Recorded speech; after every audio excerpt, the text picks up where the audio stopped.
ভাবি, আপনার কাছে আসছিলাম একটা পরামর্শের জন্য। কিসের পরামর্শ ভাবি? কিভাবে চললে স্বামীকে খুশি রাখা যাইব? স্বামীকে কিভাবে খুশি রাখতে হয় সেটা এখনো আপনি জানেন না? আচ্ছা, আমি কিছু পরামর্শ দিব আপনারে, ওইভাবে চলবেন, তাহলে দেখবেন স্বামী কিরকম খুশি হয় আপনার উপর। শুধু খুশি না, স্বামী পাগল হয়ে যাবে আপনার জন্য। তাই নাকি ভাবি? তাহলে তাড়াতাড়ি বলেন ভাবি। প্রথমে আপনি সকাল সকাল ঘুম থেকে উঠবেন, ঘুম থেকে উঠা সকল কাজকর্ম শেষ কইরা নিজের গা গোসল ধুইয়া পারফিউম লাগায় স্বামীর কাছে যাইবেন, যাতে স্বামী ঘুম থেকে ওঠার পরে আপনার একদম দেখা তার মনটা ভরে যায়। আর স্বামীর চোখে যদি চোখ পড়ে তাহলে একটা মুচকি হাসি দিবেন, এটাই হচ্ছে আপনার সকালবেলার প্রথম রুলস। ওয়াও, সুন্দর একটা পরামর্শ, আগে তো এরকম ভাবি নাই। আচ্ছা, এরপরে কি বলেন? দ্বিতীয় টিপস, কিভাবে আপনার জামাইরে ঘুমের থেকে উঠাইলে সে রাগ না হয় সেটা মাথায় রাখবেন। এইভাবে একই সিস্টেমে প্রতিদিন জামাইরে ঘুমের থেকে জাগাইতে হইব, তাহলে এই জামাই আপনার প্রতি খুশি থাকবো। জামাই কখন অফিসে যায়, কখন বাসায় আসে সেটা তো আপনি জানেনই। জামাই আসার 15-20 মিনিট আগে সাজগোজ করে রেডি হয়ে থাকবেন। জামাই এসে দরজা নক করার সাথে সাথেই দরজা খুলে দিতে হইব। জামাই ঘরে আসার সাথে সাথে একটা মুচকি হাসি দিবেন, আর হাসি দিয়ে জামাইরে একটু জড়ায় ধরবেন। তখন দেখবেন জামাই সকল টেনশন ভুলে আপনার প্রতি একটু আকর্ষণ হইব। আহারে, এগুলো তো আমি আগে জানতাম না, এজন্য তো আমি কিছুই করি না। আরেকটা কথা মনে রাখবেন, যখন জামাইয়ের সাথে কথা বলবেন তখন হাসি মুখে কথা বলবেন। আর আমি এখন যে রুলসটা বলবো এটা হচ্ছে সবচেয়ে বেশি গুরুত্বপূর্ণ।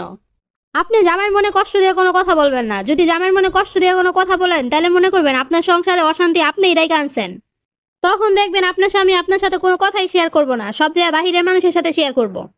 এক পর্যায়ে দেখা যাবো আপনি যে তার ঘরের বউ সেটার কোনো গুরুত্বই থাকবো না। আপনার স্বামী যদি আপনার কোনো কাজের আদেশ দেয় তাহলে সেটা হাসি মুখে পালন করবেন। স্বামীর দোষ গুণ ভালো মন্দ এগুলো বাহিরের কোনো মহিলার সাথে শেয়ার করবেন না, এমনকি নিজের মায়ের সাথেও না। আর যদি ঝগড়াঝাটি হয় তাহলে হঠাৎ করেই রাগ করা যাবে না। যখন জামাইয়ের মেজাজটা ঠান্ডা হইব তখন জামাইয়ের বুঝায় বললেই হইব যে আপনার এই কাজটা এমনি না এমনি করলে ভালো হইব। দেখবেন তখন ঠিকই সবকিছু বুঝবো, আর এরপরে থেকে আপনার কাছ থেকে পরামর্শ নিব।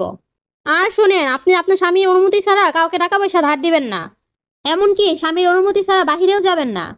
জামাইয়ের কোনো কাজ বা কথা যদি আপনার মনের বিরুদ্ধেও চলে যায় তাও তর্ক করবেন না, জামাইকে ঠান্ডা মাথায় বুঝাবেন।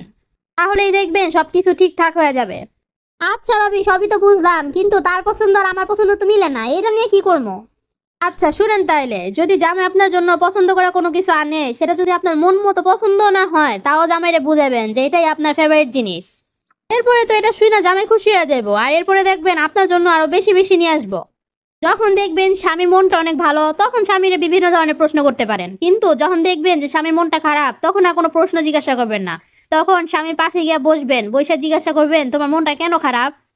তবে ভুল করেও কিন্তু এমন কখনো কিছু বোঝাবেন না যে জামাইয়ের কষ্টে আপনার কোনো কিছু আসে যায় না। এটা করলে স্বামী মনে অনেক কষ্ট পায়। আর শোনেন, টাকা পয়সার প্রতি কখনো লোভ করবেন না, কারণ লোভ করা ভালো না। একটা মেয়ে যখন বাপের বাড়ি থাকে তখন সেই মেয়ে সকল দায়িত্ব পালন করে বাবা আর ভাই, এরপরে বিয়ের পরে দায়িত্ব পালন করে জামাই এবং ছেলে মেয়ে। তাহলে কেন একটা মেয়ের এত টাকা পয়সার প্রতি লোভ থাকতে হইব? জামাইয়ের মন জোগাড় করে যদি চলতে পারেন তাহলে দেখবেন জীবনে কোনোদিনও কোনো কিছু অভাব থাকবো না। ও, আরেকটা ইম্পর্টেন্ট কথা, জামাই যদি আপনার কাছে কোনো টাকা পয়সা রাখতে দেয় তাহলে সেটা সুন্দরভাবে রাখবেন, আর যখন চাইবো তখন সুন্দরভাবে হিসাব বুঝিয়ে দিবেন, তাহলেই তো জামাই আপনাকে বিশ্বাস করব। আপনি যেমন আপনার বাবা মাকে ভালোবাসেন সেও তার বাবা মাকে ঠিক তেমনই ভালোবাসে। তাই আপনি আপনার শ্বশুর শাশুড়ি কোনো দোষ আপনার স্বামীর কাছে কখনোই বলবেন না। শ্বশুর শাশুড়িকেও যত্ন করতে হবে, তাদের মন জোগায় চলতে হবে যদি স্বামীর ভালোবাসা পেতে চান। শ্বশুর শাশুড়িদের জন্য মার্কেটিং করবেন, যখন নিজের জন্য মার্কেটিং করবেন তখন তাদের জন্য কিনবেন, তাহলেই দেখবেন স্বামী আপনাকে কতটা ভালোবাসবে। এইসব কাজ করলেই স্বামীর ভালোবাসা পাওয়া যাবে, স্বামীর মনে জায়গা করা যাবে। প্রিয় বন্ধুরা, আপনারা লাইক, কমেন্ট ও শেয়ার করে আমাদের পাশে থাকুন। আপনাদের একটি লাইক ও কমেন্ট আমাদেরকে নতুন ভিডিও বানাতে অনেক উৎসাহ জাগায়।